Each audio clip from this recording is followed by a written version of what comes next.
Hi folks, this is a video I have been wanting to make for quite a while because I personally am addicted to productivity. I'm the first to admit it. Though I didn't understand that for a really long time. This is a society that really values productivity and efficiency and getting things done and accomplishing and achieving things. So I would hear these things like, oh, you're so productive. How are you so productive? How do you manage to get all these projects done? You have so much on your plate. It felt like praise to me, and it felt like, oh, these are only good things, because I never saw productivity as a bad thing.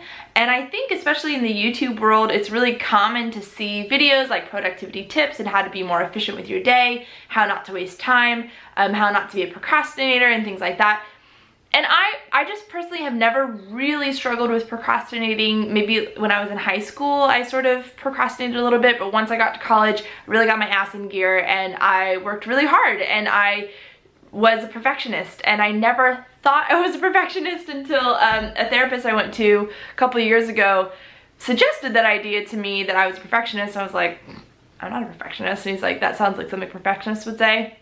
Thanks, man. But I still really wasn't able to fully release this obsession I have with productivity until I went to a tapping therapist specialist. I'm not really actually sure her official title or official name. Her name is Heather, and her business is called Mind Change, and she and her husband do this amazing therapy, and you might have heard about her or heard from her in my sister's YouTube video about having a pain-free labor. Yes. Crazy. I ended up going to her because one of her specialties is working with people who have trouble sleeping or do insomnia.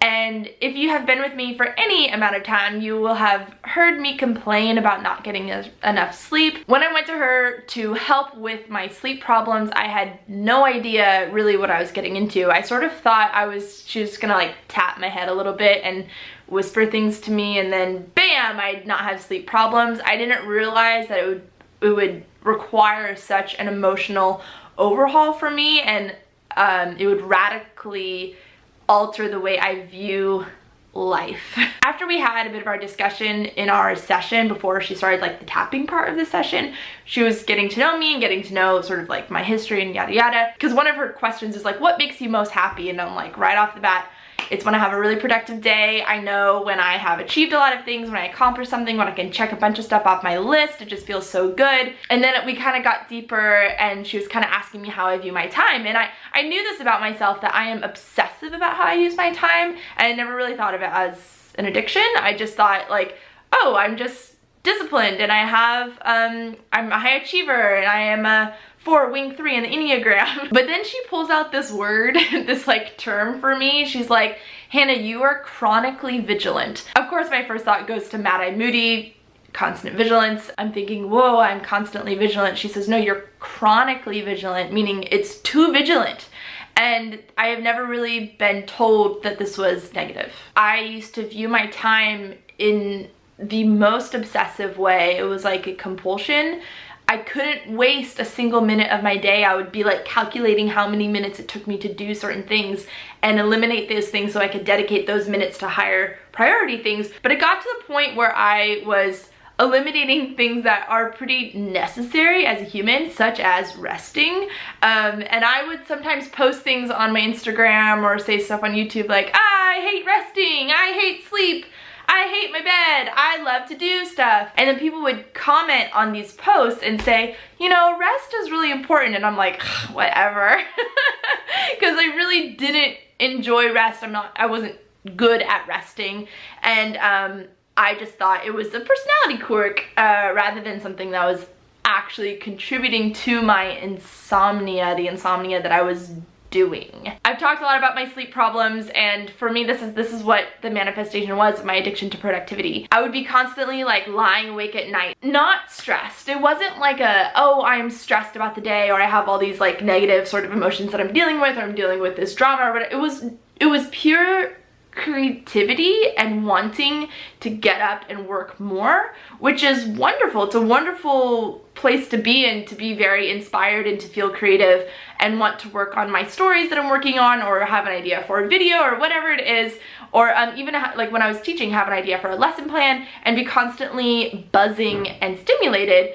It's not a bad state to be in, but when it literally took away my sleep. I would go 3 days without sleeping sometimes, and that obviously affected my health. It affected my relationships.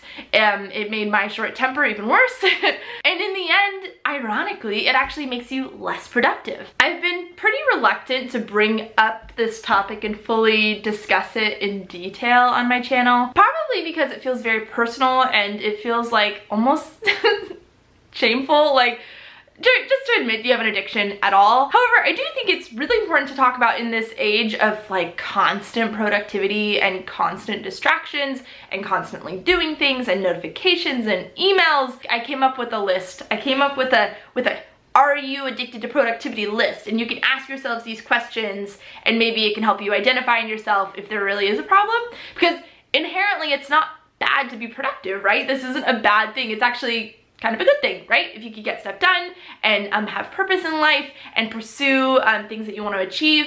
But if ultimately you are taking away, you know, personal relationships or your physical health, that is certainly a bad thing, and let's identify that. The first question you can ask yourself is, do you beat yourself up for wasting time? It is not a bad thing to waste time. What does this wasting time even mean, right? Like, if you enjoy watching television, watch television. It's not a waste of time, it's just TV. Are you hyper aware of every minute of every day? I am so aware of time. I try really hard to be punctual and to be on time with meetings and calls and everything, and I'm hyper aware of it that it gets too aware, chronically vigilant. If you have an unproductive day, do you feel defeated, or do you feel like, maybe I can learn from that? If you feel defeated, you might have an addiction to productivity. Do you feel constantly busy? It's become a bit of a cliche these days. If you say, hey, how you doing? I'm fine, but I'm really busy. It gets old, and I don't think we should constantly be busy. I don't think that is a healthy way to live. And I think other people will stand behind me on that. Do you have trouble sleeping? This could be an indicator that you are just addicted to doing things and haven't taught yourself how to truly rest. The final question is, are you super critical of how other people use their time? So if you have friends or family that watch a lot of TV or spend their time, you know, doing something that you would consider a waste, are you critical of that? Now, I would like to send you away with some tips. However, I don't know, hacks, tips, they irk me sometimes on YouTube. It's not like this, you're gonna do this and you're magically gonna be healed. Just kind of giving you some guidance and things that have worked for me. The first thing I would recommend is therapy. And I know therapy can be expensive if you don't have healthcare, but it's totally worth it. It has dramatically changed my life. I've used therapy for years. I love therapy. There's no shame in going to talk to someone, and thank God it is normalized these days. The next thing I would recommend is meditation. Now, meditation, again, is something that we hear a lot about lately, and which is awesome. I love that we are talking about meditation and more people are getting on the mindfulness bandwagon. When you are consistent with meditation, you will notice results, I guarantee it. You are not too crazy to do meditation. You are not an exception to this really necessary practice. I really believe that mindfulness and meditation is the new brushing your teeth. I think it is an everyday thing that we should do, and it has helped me a lot to slow down, release, focus. And you know what's funny is initially I started trying meditation to be more productive, because that's what they say, right? They say like, you actually be more productive if you take 10 minutes a day to meditate. And I'm like, sign me up. But truly, try out meditation. Even if you're trying it out to be more productive, you'll probably notice more benefits than just that. This next one is really huge, and it was really huge for me when I worked with Heather. It's basically just asking yourself a series of questions. So when I was telling her all about, you know, my obsession with getting stuff done and being productive and stuff, she's like, well, why do you want to be productive so much?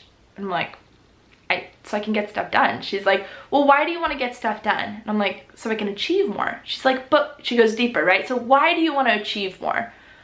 I'm like, so I can be successful. She's like, but why do you want to be successful? And that question made me cry, first of all. I never really thought about it that way. I never really asked myself why I was trying to achieve so much. And I got into some very personal stuff with her about like where this obsession with being successful comes from and why I don't think I'm successful yet. And actually my sessions with her are the whole origin of this already concept that I've like made those t-shirts about, and I'm gonna make more for all you people, you international people out there, I'm gonna make more for you. This is where it originates from. This idea of me not believing I'm successful enough, or I feel like I will be successful one day, but I'm not yet successful. And so asking yourself those questions, go deeper and deeper, deeper. Ask yourself why. Why am I so addicted to this? And it might, come from your parents, or maybe a sibling, or maybe, a story from school or a teacher, or some experience you had, and you can go deeper. Obviously, this is best done with a therapist. Stop multitasking. Another one that is actually a suggestion to be more productive in these like productivity videos. You should focus on one thing at a time, and this goes the same for this conversation.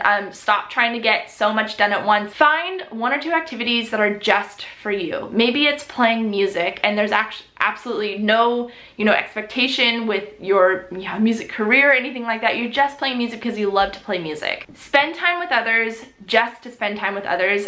This is a huge one for me ever since I was in college and I started to become a high achiever.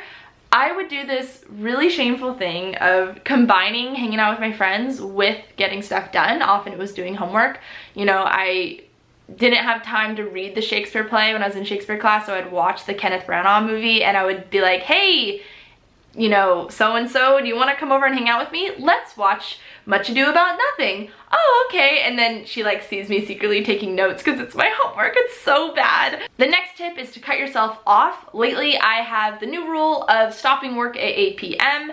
and not working on weekends most of the time. And the next kind of sub tip is to schedule rest time. So, watching TV at night, relaxing, reading a book in the evening, taking a full hour for lunch or 30 minutes, whatever you can manage, and actually scheduling in time to rest. The next tip is just to say no to things and take projects off your plate. This is kind of an obvious one. I used to have a podcast, a YouTube channel, pop-up dinner business, and I was a teacher, and I was writing a novel all at once. Needless to say, I was not very successful or like exorbitantly successful in either of those things or any of those things because I had so many things to do.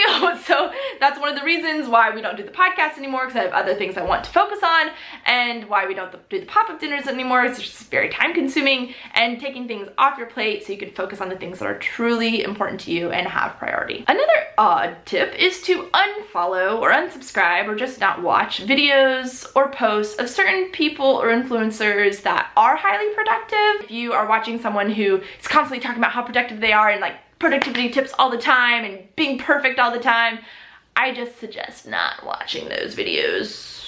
That has helped me a lot. I'll just end this video by reminding you guys that if you have an addiction to productivity and you just can't stop working, your worth is not defined by your accomplishments. I firmly believe that each of us in this world are inherently valuable and already exactly who we need to be.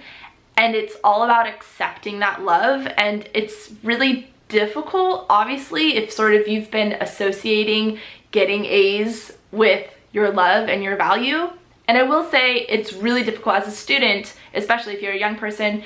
College is a very stressful time, so you like not working on the weekends and like not working after 8 p.m. probably isn't realistic for you. But just keep in mind, as a student, it is a temporary time, and there are ways to achieve a lot in school and to do your best and work really hard, but also to let go and not be a perfectionist. And like I said, the Already t-shirts, which were such a huge success in the US because I only shipped domestically at first, they will be made again. I am working very hard to make some more.